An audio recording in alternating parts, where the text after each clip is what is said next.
Assalamualaikum warahmatullahi wabarakatuh. Apa khabar di luar sana semua follower Pak Enma? Hari ini kita bersiaran lagi dalam slot Pak Enma Rohani. Dan hari ini kita akan bincangkan tajuk yang sangat rapat dengan kita semua, iaitu penyusuan. Kalau kita tengok pada statistik di Malaysia sekarang, orang mempunyai kesedaran yang tinggi tentang penyusuan. Mungkin kerana faktor perkembangan atau pergerakan yang mula berlaku di barat juga, yang mana ia mula masuk ke Malaysia, dan semua orang juga mendapat kesedaran bahawasanya susu ibu ni banyak memberi manfaat kepada anak-anak. Tapi sebenarnya tahu tak tuan-tuan dan puan-puan, dalam Al-Quran sendiri banyak menceritakan tentang penyusuan. Maknanya Al-Quran ketika turun dahulu sudah ada dah tentang kepentingan penyusuan dan telah membincangkan secara terperinci berkaitan dengan penyusuan. Sebab itu pada hari ini saya Ustazah Asma Husin, Ahli Dewan Negara, akan berkongsi tentang topik yang penting, itu penyusuan dan perinciannya dalam Al-Quran. Okey, baiklah kita tengok. Sebenarnya dalam Al-Quran ni tuan-tuan dan puan-puan, kita ada 14 kali dalam 7 surah yang menceritakan tentang penyusuan. Dan ayat yang pentingnya adalah berkaitan dengan surah Al-Baqarah ayat 233. Kalau kita tengok dalam surah Al-Baqarah ayat 233 ni, sekurang-kurangnya ada 7 hukum yang dikaitkan dengan penyusuan. Oleh itu, sebagai ambil berkat, saya baca dulu kepada tuan-tuan dan puan-puan di luar sana. Okey, bismillahirrahmanirrahim. Wal walidatu yurda'na auladahunna haulaini kamilaini liman arada an yutimma ar-radha'ah ila akhirih. Dalam ayat ini kalau kita tengok, Allah menegaskan beberapa perkara. Pertamanya dia kata, bagi ibu hendaklah memberi susu kepada anak haulaini kamilaini. Apa maksud haulaini kamilaini? Sekurang-kurangnya bagi siapa nak menyempurnakan penyusuan 2 tahun cukup. Sebab itu dalam Islam kita disarankan kalau boleh cukupkanlah 2 tahun. Sebab apa 2 tahun? Itu adalah tahap untuk sempurna bagaimana nak alirkan dari segi kesihatan, fisiologi dan juga kasih sayang kepada anak-anak. Tapi ada juga orang bertanya kepada saya, Ustazah, oleh kerana kita bersungguh-sungguh sangat nak bagi anak susu ni, maka lebih daripada 2 tahun, ada yang saya jumpa tu 3 tahun, 4 tahun masih memberikan anak susu. Adakah ini dibenarkan ataupun tidak? Kita sebenarnya kena ambil maksud daripada ayat Quran. Ayat Quran menegaskan 2 tahun. Maksudnya apa dia? Kita bila nak sampai umur 2 tahun tu, kita kena belajar bagaimana untuk menceraikan susu daripada anak. Kalau kita tengok orang tua dulu kadang-kadang dia guna apa kita panggil daun-daun yang pahit-pahit, batang yang pahit-pahit dan sebagainya, letak dekat susu supaya anak ni dah belajar sikit-sikit untuk menceraikan susu. Tak boleh ke Ustazah kalau 3 tahun, 4 tahun kita bagi lagi susu? Sebenarnya bila saya baca ilmu sains, fisiologi dan juga psikologi perkembangan kanak-kanak, adalah tidak sesuai lagi selepas umur 2 tahun. Sebab anak sudah ada kecerdikan akal ketika itu, dia bimbangi. Kalau kita tengok, dia ada unsur ketika itu kita panggil rangsangan ke arah seksual. Sebab itu kita tidak boleh lagi menyusu anak selepas umur 2 tahun. Tapi kalau susah juga nak ceraikan, kita kena usahakan sedikit demi sedikit. Ini sebab arahan daripada Allah Subhanahu Wa Taala. Yang kedua pula, Allah menegaskan kepada kita, apabila ibu tu menyusu, maka hendaklah si ayah. Ayah pun ada tanggungjawab tahu dalam penyusuan. Ayah ni hendaklah memberikan rezeki, memberikan pakaian. Apa maksud rezeki sini? Memberikan makan minum dan pakaian kepada siapa dia? Kepada ibu yang memberikan susuan. Maknanya penyusuan ni dalam Islam, dia adalah tanggungjawab bersama. Bukan saja tanggungjawab ibu, tetapi dia berkaitan dengan tanggungjawab ayah. Sebab itu kita tengok dalam Islam, tanggungjawab menguruskan susuan ni bukan terletak pada bahu ibu, tetapi terletak pada bahu ayah.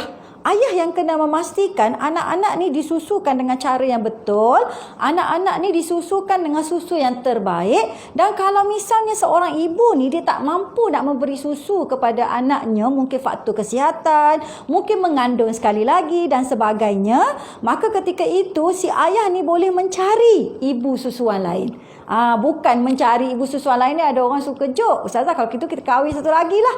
Bukan itu maksudnya. Ibu susuan, upah ibu susuan. Macam dalam kisah Nabi Muhammad SAW ketika kecil. Di mana Nabi Muhammad SAW dihantar ke kampung dengan ibu susuannya untuk memastikan pembesaran Rasulullah ini tumbuh dengan baik, dan juga begitu juga dengan perkembangan bahasa dan akhlak.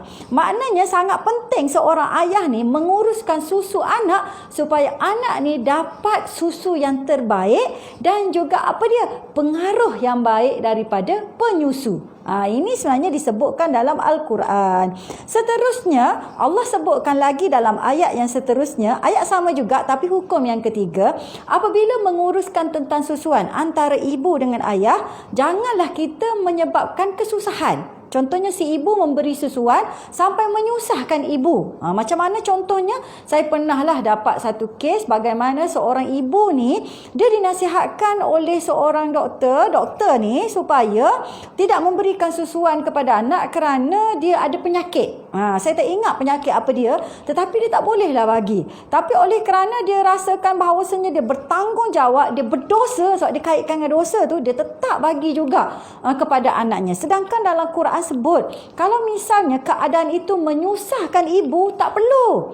Sebab yang penting adalah kesihatan dan hak ibu juga terjamin.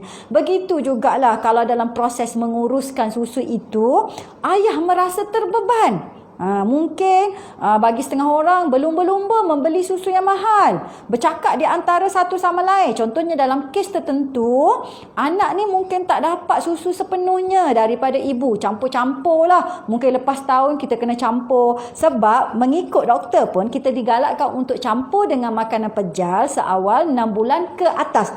Awal lagi tak boleh tahu, dia kena 6 bulan ke atas. Sebab apa? Baik untuk pencernaan dan sesuai untuk pencernaan anak-anak. Jadi dalam kes ini kadang-kadang ibu, papa dan mama ni kan, dia compare di antara satu sama lain. Macam mana dia kata, kau pakai susu apa, aku pakai susu apa, dan kadang-kadang kalau pakai susu biasa malu. Jangan sampai ke peringkat menyusahkan, sebab dalam Quran sebut, kalaulah keadaan menyusu itu menyebabkan susah ibu dengan ayah, maka tak boleh.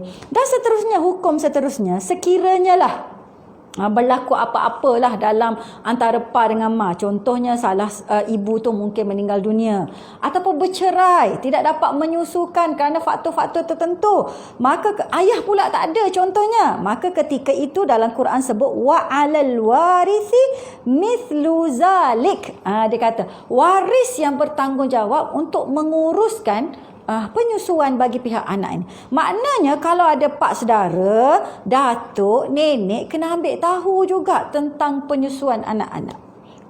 Tak boleh lepas tangan juga. Dalam konteks ini, kalau ada ibu dan ayah, adakah ibu bapa kepada ibu, papa, mama ni perlu bertanggungjawab juga? Ya, sebab sebagai ibu bapa, datuk nenek, dia kena perhati juga macam mana cucu dia disusukan. Sebab saya ada jumpa juga kes yang bagaimana apabila ibu dengan ayah ni ambil mudah tentang penyusuan. Kadang-kadang sebab dia nak save bajet, terutama musim-musim sekarang ni, dia nak save bajet. Apa yang dia buat?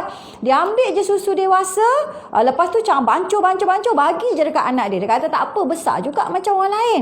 Sedangkan hak anak untuk dapat susu yang terbaik. Maka ketika itu, datuk dengan nenek kena pantau, sebab datuk dengan nenek juga adalah waris. Dan disebutkan dalam Quran ini, kalau misalnya papa mama tak ada kerana ada masalah dan sebagainya, maka waris kena ambil alih tanggungjawab.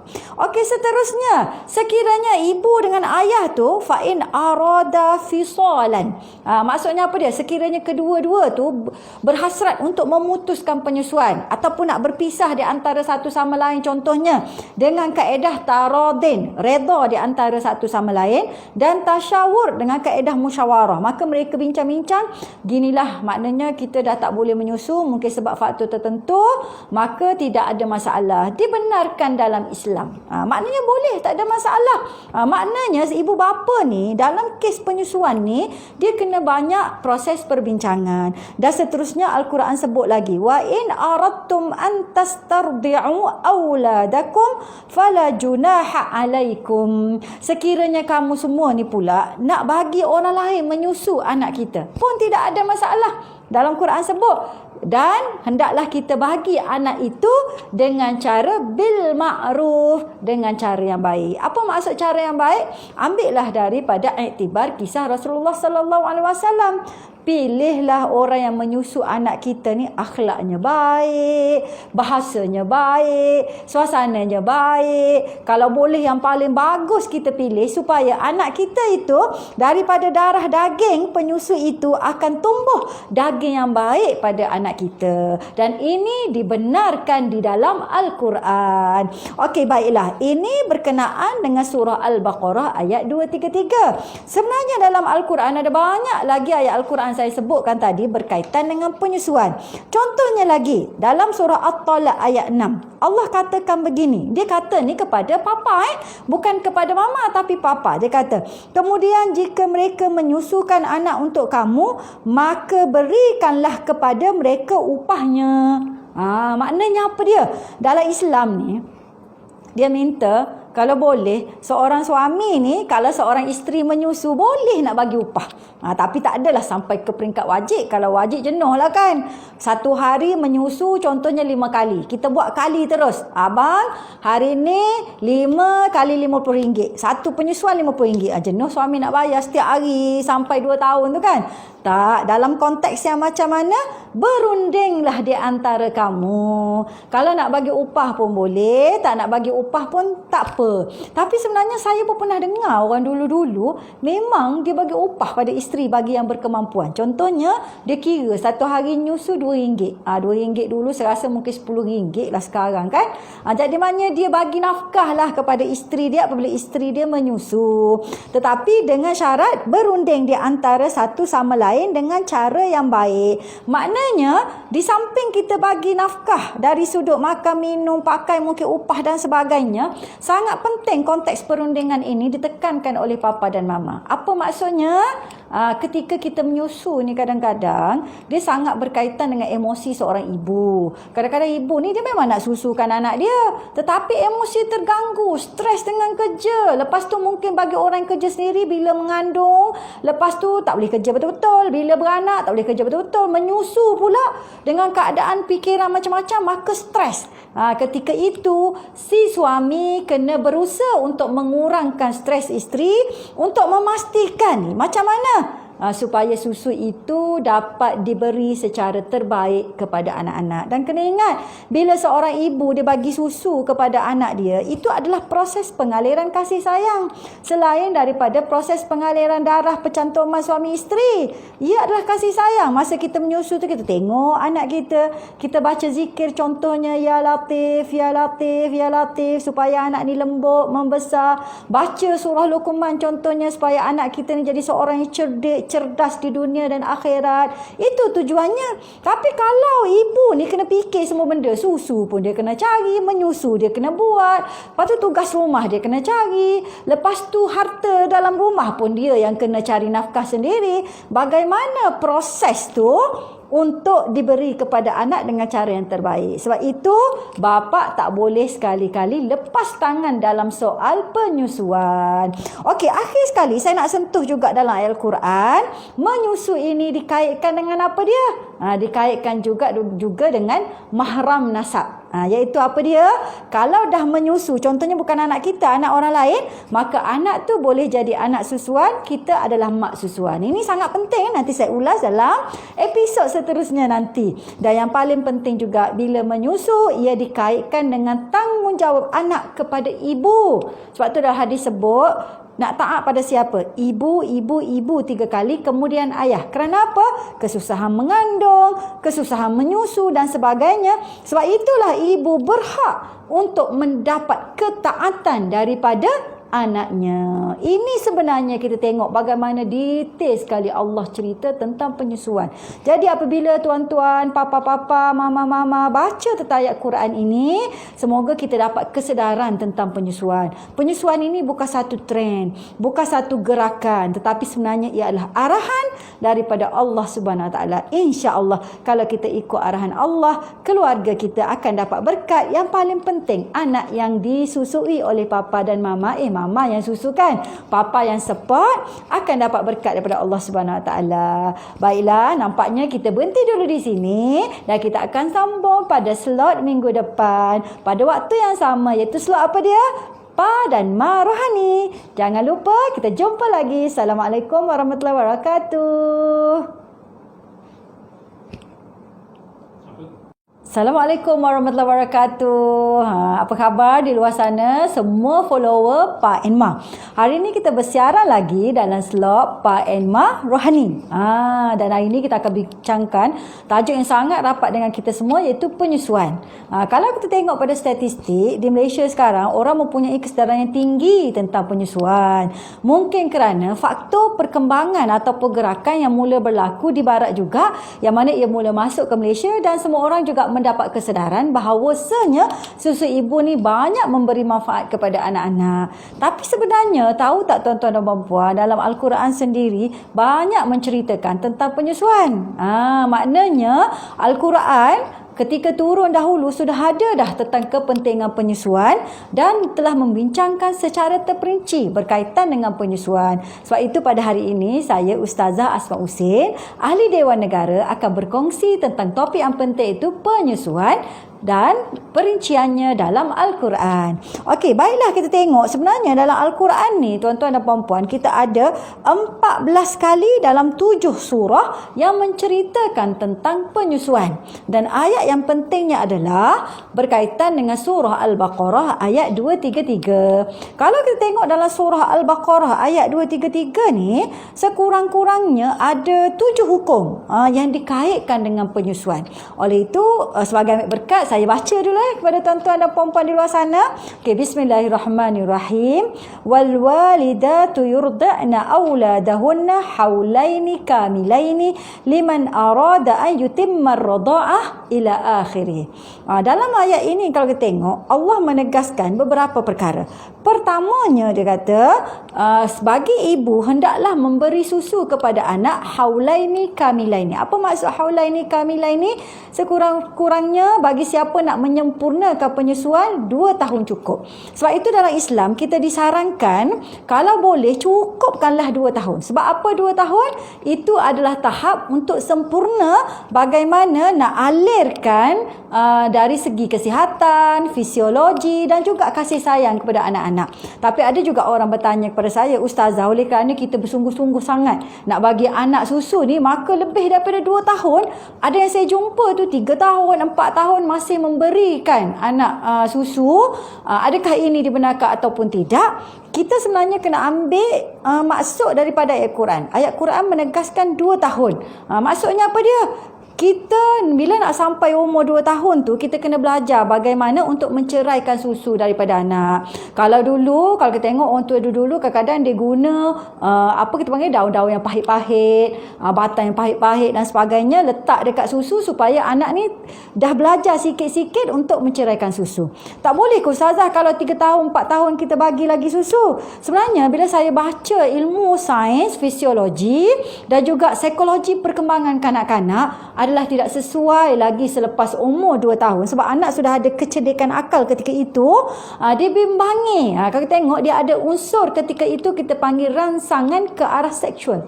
Sebab itu kita tidak boleh lagi menyusu anak selepas umur 2 tahun. Tapi kalau susah juga nak ceraikan, kita kena usahakan sedikit demi sedikit. Ini sebab arahan daripada Allah Subhanahu Wa Taala. Yang kedua pula, Allah menegaskan kepada kita, apabila ibu tu menyusu, maka hendaklah si ayah.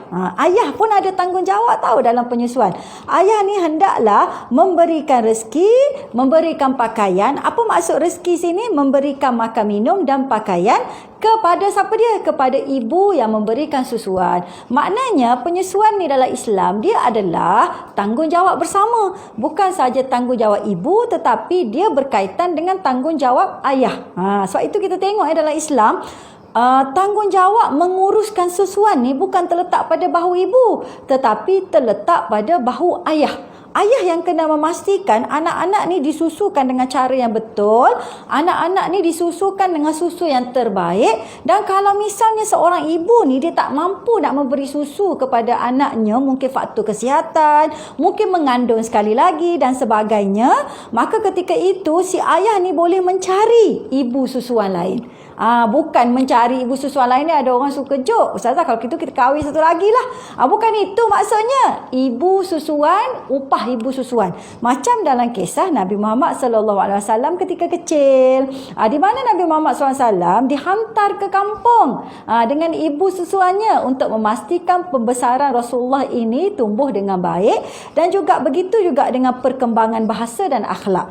Maknanya sangat penting seorang ayah ni menguruskan susu anak supaya anak ni dapat susu yang terbaik dan juga pengaruh yang baik daripada penyusu. Ini sebenarnya disebutkan dalam Al-Quran. Seterusnya Allah sebutkan lagi dalam ayat yang seterusnya, ayat sama juga tapi hukum yang ketiga, apabila menguruskan tentang susuan antara ibu dengan ayah, janganlah kita menyebabkan kesusahan. Contohnya si ibu memberi susuan sampai menyusahkan ibu. Macam mana contohnya? Saya pernahlah dapat satu kes bagaimana seorang ibu ni dia dinasihatkan oleh seorang doktor ni supaya tidak memberikan susuan kepada anak kerana dia ada penyakit. Saya tak ingat penyakit apa dia, tetapi dia tak bolehlah bagi. Tapi oleh kerana dia rasakan bahawasanya dia bertanggungjawab, dia berdosa, sebab dia kaitkan dengan dosa tu, dia tetap bagi juga kepada anaknya. Sedangkan dalam Quran sebut, kalau misalnya keadaan itu menyusahkan ibu, tak perlu. Sebab yang penting adalah kesihatan dan hak ibu juga terjamin. Begitu jugalah kalau dalam proses menguruskan susu itu, ayah merasa terbeban. Mungkin bagi setengah orang berlumba-lumba membeli susu yang mahal, bercakap di antara satu sama lain. Contohnya dalam kes tertentu, anak ni mungkin tak dapat susu sepenuhnya daripada ibu, campur-campur lah. Mungkin lepas tahun kita kena campur. Sebab mengikut doktor pun kita digalakkan untuk campur dengan makanan pejal seawal 6 bulan ke atas. Awal lagi tak boleh tahu, dia kena 6 bulan ke atas. Sebab apa? Baik untuk pencernaan dan sesuai untuk pencernaan anak-anak. Jadi dalam kes ini kadang-kadang ibu, papa dan mama ni kan, dia compare di antara satu sama lain.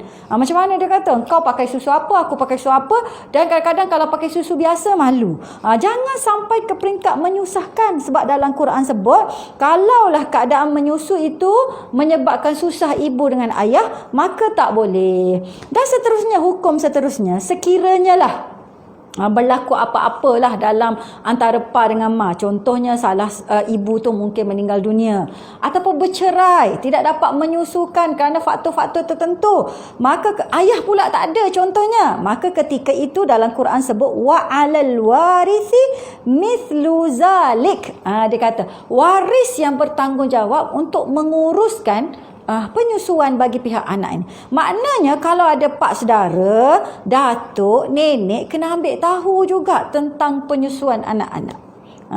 Tak boleh lepas tangan juga. Dalam konteks ini, kalau ada ibu dan ayah, adakah ibu bapa kepada ibu, papa, mama ni perlu bertanggungjawab juga? Ya, sebab sebagai ibu bapa, datuk nenek, dia kena perhati juga macam mana cucu dia disusukan. Sebab saya ada jumpa juga kes yang bagaimana apabila ibu dengan ayah ni ambil mudah tentang penyusuan. Kadang-kadang sebab dia nak save bajet, terutama musim-musim sekarang ni, dia nak save bajet, apa yang dia buat? Dia ambil je susu dewasa, lepas tu bancur, bagi je dekat anak dia. Dia kata tak apa, besar juga macam orang lain. Sedangkan hak anak untuk dapat susu yang terbaik. Maka ketika itu, datuk dengan nenek kena pantau, sebab datuk dengan nenek juga adalah waris. Dan disebutkan dalam Quran ini, kalau misalnya papa mama tak ada kerana ada masalah dan sebagainya, maka waris kena ambil alih tanggungjawab. Okey, seterusnya, sekiranya ibu dengan ayah tu fa'in arada fisalan. Maksudnya apa dia? Sekiranya kedua-dua tu berhasrat untuk memutuskan penyusuan ataupun nak berpisah di antara satu sama lain, contohnya dengan kaedah taradin, redha di antara satu sama lain, dan tasyawur dengan kaedah musyawarah. Maka mereka bincang-bincang, ginilah maknanya kita dah tak boleh menyusu mungkin sebab faktor tertentu, maka tidak ada masalah. Dibenarkan dibenarkan dalam Islam. Maknanya boleh, tak ada masalah. Maknanya ibu bapa ni dalam kes penyusuan ni dia kena banyak proses perbincangan. Dan seterusnya Al-Quran sebut lagi, wa in aradtum an tastardi'u auladakum fala junaha alaikum. Sekiranya kamu semua ni pula nak bagi orang lain menyusu anak kita pun tidak ada masalah. Dalam Quran sebut, dan hendaklah kita bagi anak itu dengan cara bil ma'ruf, dengan cara yang baik. Apa maksud cara yang baik? Ambillah daripada iktibar kisah Rasulullah sallallahu alaihi wasallam. Pilihlah orang yang menyusu anak kita ni akhlaknya baik, bahasanya baik, suasananya baik. Kalau boleh yang paling bagus kita pilih, supaya anak kita itu daripada darah daging penyusu itu akan tumbuh daging yang baik pada anak kita. Dan ini dibenarkan di dalam Al-Quran. Okey, baiklah. Ini berkenaan dengan surah Al-Baqarah ayat 233. Sebenarnya dalam Al-Quran ada banyak lagi ayat Al-Quran saya sebutkan tadi berkaitan dengan penyusuan. Contohnya lagi dalam surah At-Talaq ayat 6. Allah katakan begini. Dia kata ni kepada papa, bukan kepada mama, tapi papa. Dia kata, kemudian jika mereka menyusukan anak untuk kamu, maka berikanlah kepada mereka upahnya. Maknanya apa dia? Dalam Islam ni, dia minta kalau boleh seorang suami ni, kalau seorang isteri menyusu, boleh nak bagi upah. Tapi tak adalah sampai ke peringkat wajib. Kalau wajib jenuh lah kan. Satu hari menyusu contohnya 5 kali. Kita buat kali terus. Abang, hari ni 5 kali RM50. Satu penyusuan RM50. Jenuh suami nak bayar setiap hari sampai 2 tahun tu kan. Tak, dalam konteks yang macam mana, berundinglah di antara kamu. Kalau nak bagi upah pun boleh, tak nak bagi upah pun tak apa. Tapi sebenarnya saya pun pernah dengar orang dulu-dulu memang dia bagi upah pada isteri bagi yang berkemampuan. Contohnya, dia kira satu hari nyusu RM2. RM2 dulu saya rasa mungkin RM10 lah sekarang kan. Jadi maknanya dia bagi nafkah lah kepada isteri dia apabila isteri dia menyusu. Tetapi dengan syarat berunding di antara satu sama lain dengan cara yang baik. Maknanya di samping kita bagi nafkah dari sudut makan, minum, pakai, mungkin upah dan sebagainya, sangat penting konteks perundingan ini ditekankan oleh papa dan mama. Apa maksudnya? Ketika kita menyusu ni kadang-kadang dia sangat berkaitan dengan emosi seorang ibu. Kadang-kadang ibu ni dia memang nak susukan anak dia, tetapi emosi terganggu, stres dengan kerja. Lepas tu mungkin bagi orang yang kerja sendiri, bila mengandung, lepas tu tak boleh kerja betul-betul, bila beranak tak boleh kerja betul-betul, menyusu pula dengan keadaan fikiran macam-macam, maka stres. Ketika itu si suami kena berusaha untuk mengurangkan stres isteri, untuk memastikan macam mana supaya susu itu dapat diberi secara terbaik kepada anak-anak. Dan kena ingat, bila seorang ibu dia bagi susu kepada anak dia, itu adalah proses pengaliran kasih sayang. Selain daripada proses pengaliran darah percantuman suami isteri, ia adalah kasih sayang. Masa kita menyusu tu, kita tengok anak kita, kita baca zikir contohnya, Ya Latif, Ya Latif, Ya Latif, supaya anak ni lembut, membesar. Baca surah Luqman contohnya, supaya anak kita ni jadi seorang yang cerdas di dunia dan akhirat. Itu tujuannya. Tapi kalau ibu ni kena fikir semua benda, susu pun dia kena cari, menyusu dia kena buat, lepas tu tugas rumah dia kena cari, lepas tu harta dalam rumah pun dia yang kena cari nafkah sendiri. Bagaimana proses tu untuk diberi kepada anak dengan cara yang terbaik? Sebab itu bapa tak boleh sekali-kali lepas tangan dalam soal penyusuan. Okey, akhir sekali saya nak sentuh juga dalam ayat Al-Quran, menyusu ini dikaitkan dengan apa dia? Dikaitkan juga dengan mahram nasab. Iaitu apa dia? Kalau dah menyusu, contohnya bukan anak kita, anak orang lain, maka anak tu boleh jadi anak susuan, kita adalah mak susuan. Ini sangat penting, nanti saya ulas dalam episod seterusnya nanti. Dan yang paling penting juga, bila menyusu, ia dikaitkan dengan tanggungjawab anak kepada ibu. Sebab tu dalam hadis sebut, nak taat pada siapa? Ibu, ibu, ibu 3 kali, kemudian ayah. Kerana apa? Kesusahan mengandung, kesusahan menyusu dan sebagainya. Sebab itulah ibu berhak untuk mendapat ketaatan daripada anaknya. Ini sebenarnya kita tengok bagaimana detail sekali Allah cerita tentang penyusuan. Jadi apabila tuan-tuan, papa-papa, mama-mama baca tentang ayat Quran ini, semoga kita dapat kesedaran tentang penyusuan. Penyusuan ini bukan satu trend, bukan satu gerakan, tetapi sebenarnya ia adalah arahan daripada Allah Subhanahu Wa Taala. Insya-Allah kalau kita ikut arahan Allah, keluarga kita akan dapat berkat. Yang paling penting, anak yang disusui oleh papa dan mama, mama yang susukan, papa yang support, akan dapat berkat daripada Allah Subhanahu Wa Taala. Baiklah, nampaknya kita berhenti dulu di sini dan kita akan sambung pada slot minggu depan pada waktu yang sama, iaitu slot apa dia? Pa dan Ma Rohani. Jangan lupa kita jumpa lagi. Assalamualaikum warahmatullahi wabarakatuh.